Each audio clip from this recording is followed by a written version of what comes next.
दादा मला एक गोष्ट तुम्हाला ही विचारायची की या ज्या आत्महत्या होतात त्याला खरं जबाबदार कोण वाटतं तुम्हाला? याला सगळं खरं जबाबदार आहे सरकार. हं. सरकारनं जर आमच्या शेतीमालाला जर योग्य भाव जर दिला, वेळोवेळी जर टायमाला बिलं जर कायम होत गेले, तर आमचं हत्या होण्याचे जरा थोडं प्रमाण कमी होईल. आत्महत्या होण्याची आत्महत्या होण्याचे प्रमाण कमी होईल. पण शेतीमालाला निवळच पाडून आम्ही बियाणं 10,000 रुपये क्विंटलनं विकत घेतो हरभऱ्याचं. नंतर आमचं हरभरं जातं 3,500 4,000नं.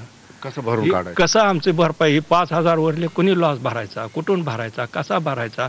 आणि बरोबरीला आलेले लेकरं हे सगळं ऐकत आहेत. माल घालायला पट्टी माल घेऊन गेल्यानंतर पट्टी घेऊन घरी आल्यानंतर मंडळीन मुलं शहाणे झालेले असतात, ते भावताली बसून विचारतात पट्टी किती झाली, हरभरं किती झालं, काय भाव लागला आणि किती शिल्लक आलं.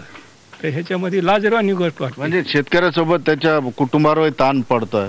दादा हे सांगा की आता भीती वाटते की आपल्या घरातल्या तरुण पोरापोरी समोर आपली अडचण मांडायला की आपल्याकडे पैसा नाही, असं भीती वाटते बोलायला? नक्कीच भीती वाटते. कारण का शेतकऱ्याच्या हातात काही येत नाही.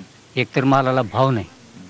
मग आजूबाजूला लहान लेकरं बसलेले असते, कळती लेकरं बसलेले असतात. त्यांच्या समक्ष जर आपण त्यांना सांगितलं तर ते म्हणते असं कसं होतंय, आपलं उत्पन्न एवढं निघाले, भाव कसा नाही. त्यांचे ताण होते, त्यांच्या मानसिक मानसिकतेवर ताण येतो. कारण मोहिनी आणि शीतलनी जी आत्महत्या केली त्यामुळं आपल्यासमोर एक प्रश्नचिन्ह उभा राहिला. आपली लग्न पद्धती, आपल्या समाजामध्ये असलेल्या हुंड्याच्या प्रथा, यावर आता खरंच विचार करण्याची वेळ आलेली आहे.